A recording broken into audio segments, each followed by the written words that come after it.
예, 안녕하세요. 법무법인 조장군 대표 변호사예요. 그, 이제 방금 제가 영상 1분짜리 뭐 쇼트라 그러더라고요. 저희 직원분이 짧게 해야 본다 해가지고 제가 1분으로 가급적 한번 맞춰보고 있긴 하는데 정말 어렵네요. 오늘은 그 내일 제가 영장 심사가 있어가지고요. 오늘 그 아침부터 계속 기록 보고 서면 쓰고 있는데 좀 중간에 이제 머리도 지가 나고 해서 예, 잠깐 뭐 쉴 겸 이렇게 찍고 있는 뭐 나름 재밌어요. 자, 근데 이거는 그래서 제가 1분 안 맞추고 그냥 이런저런 얘기하려고 1분 맞추려니까 그게 일이 되네요. 이거는 좀 편하게 제가 얘기할게요. 자, 그러면은 제가 최근에 상담한 그런 부분들 조금 이제 고민하시는 분들 계실 것 같아서 한번 얘기해 보겠습니다. 뭐냐면 임금 피크제. 제가 일단은 그뭐 노조위원장분들이 이렇게 문의를 받기도 하고 이제 직원분들 좀 규합된 분들 뭐 은행권이었는데 상당히 큰 은행이에요.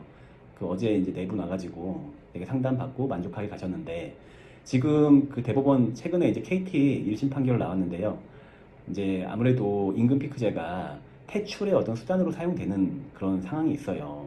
그래서 대법원이 뭐 네 가지 기준을 가지고 이거는 뭐 임금 피크제가 무효가 될 수 있다라고 하지만 사실 그걸 적용하는 하급심은 없는 걸로 알고 있어요. 그러니까 아직까지 근로자가 승소한例가 좀 없는 것 같습니다.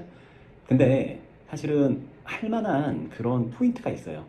예를 들어서 그 직장마다 좀 다른데 예를 들어서 임금 피크제를 시행하면서 어떤 그 회사에 조금 부당 뭐 조금 이런 처사가 있을 수 있어요. 그런 부분이 있다거나 아니면 피크제 시행하는 뭐 이제 요새는 다 이제 회사도 다 자문받고 하는 거 아니겠습니까? 그러니까 정년을 다 연장은 해요. 한 2년 정도 보통 2년 정년 연장형이 맞긴 한데 물론 뭐 다 정하기 나름이겠죠. 그런데 그 이전에 피크제 이전에 시행될 때 깎인 급여와 나중에 2년에 받은 돈이 그게 2년 동안 받은 돈이 깎인 돈보다 더 적다면 이게 뭐 산술적으로 생각해도 이제 근로자가 일을 하면서 업무 노동 강도나 이런 환경 변하지 않은 경우 많고 오히려 더 그 모욕적인 그런 뭐 예를 들어서 관리 팀장 막 부장 하다가 그냥 영업점으로 보내버리고 이런 경우도 있거든요. 그래서 더 어찌 보면 힘든데 급여는 그래서 5년치가 그러니까 인정된 거고 2년 더 뭐 했지만 더 작아져 버리는 이런 경우들.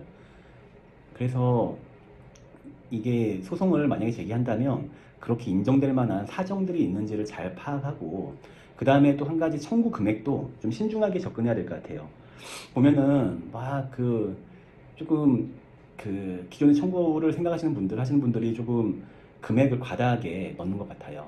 그래서 어찌 보면 이제 그 이슈 중에 하나가 이제 그 임금 피크로 못 받은 돈이 임금 채권이냐 아니면 뭐 불법행위로 볼 수 있느냐라는 부분도 있긴 하겠지만 그 사실상 임금 피크제로 인해서 연장된 정년으로 어떤 달성한 이익 내지 기대되는 이익도 어느 정도 고려하면서 합리적으로 그 청구 금액을 좀 이렇게 산출해야 더 인용 가능성이 높아질 것 같다는 생각 들었어요. 자, 일단은 임금 피크제 한번 말씀 한번 드려보고요. 어, 뭐 찍었으니까 또 이런저런 얘기 뭐 해봐야죠.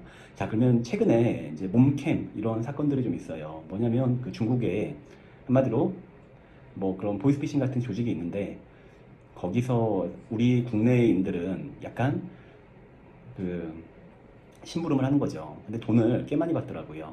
600만 원 환전해 주고요. 그 범죄 수익을 이제 위안화로 환전해서 그걸로 이제 돈 받고 이제 이런 뭐 보이스피싱뿐만 아니라 이런 사건들은 사실은 되게 강경한 범죄고요. 물론 돈에 대한 유혹이 있지만 걸리게 되면 사실은 그 뭐 중국 상선 그러니까 윗단계는 잘 검거가 안 되고 그냥 국내 사람들만 그냥 검거돼 가지고 그 바로 체포돼요. 구속을 면하기 어렵고요. 그래서 물론 이렇게 돈에 대한 유혹이 있을 수 있지만 그 부분 좀 조심하시고요. 근데 요새 또 보면은 그 정상적인 근로를 가장해서 채용을 하고 나중에 보면은 보이스피싱이나 이런 불법적인 범죄에 연루를 시키는 경우가 왕왕 있어요. 그래서 좀 이상하다 싶으면 한번 그 주변에 그 상담 도움을 구해보시는 거 좋을 것 같아요. 제가 내일 뭐 영장 그 심사 가는 내용 잠깐 얘기 드리면 이제 그 전직 회사 이제 이분은 본부장이었고요.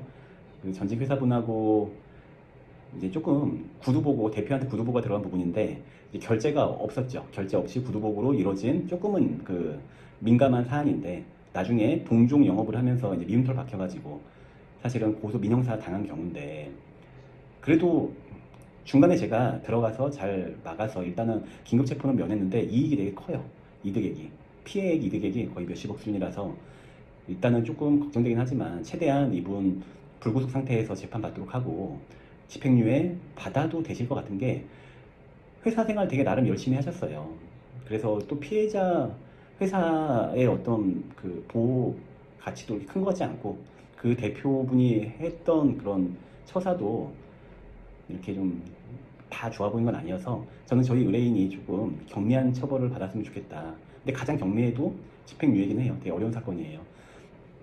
근데 그런 걸 하면 또 이제 가맹, 아니 뭐 가맹 얘기가 나왔지만 본사 입장에서 되게 그 걱정되는 경우가 많아요. 사실은 저도 이제 직원들하고 같이 일하지만, 직원들은 아무리 뭐 암호를 걸고 뭘 조치를 한다 해도 사실은 마음 먹고 챙기면 다 챙겨갈 수 있잖아요. 그러다 보니까 참 쉽진 않죠. 그래서 어떤 사전적인 조치를 취할 게 있느냐 이런 걸 여쭤보시기도 하고, 일정 부분은 뭐 가능하긴 해요. 근데 이제 어느 정도는 100% 막는다 이런 건 아니지만 최대한 방안을 강구하시는 게 좋긴 합니다. 음, 그 사실 뭐 재밌는 얘기, 듣는 분들이 좀 관심 있을 만한 얘기 제가 몇 개 더 할 수 있는데요. 조금 이제 의뢰인 그 보호 차원에서, 그 다음에 저희 상대방 분의 그 명예 이런 부분에서 제가 얘기는 못하는 경우가 많아요. 그런 사건 얘기들. 이제 그래서 좀 아쉽긴 한데요. 뭐 기회 되면 조금 뭐 위험을 무릅쓰고 뭐 얘기할 때가 있을지 모르겠지만, 하여튼 그렇게까지 민감한 얘기는 저는 안 하려고 합니다. 그래서 이제 오늘 보니까 비 많이 내리고 더웠는데요. 음, 네, 건강하게 여름 잘 보내세요. 네, 감사합니다.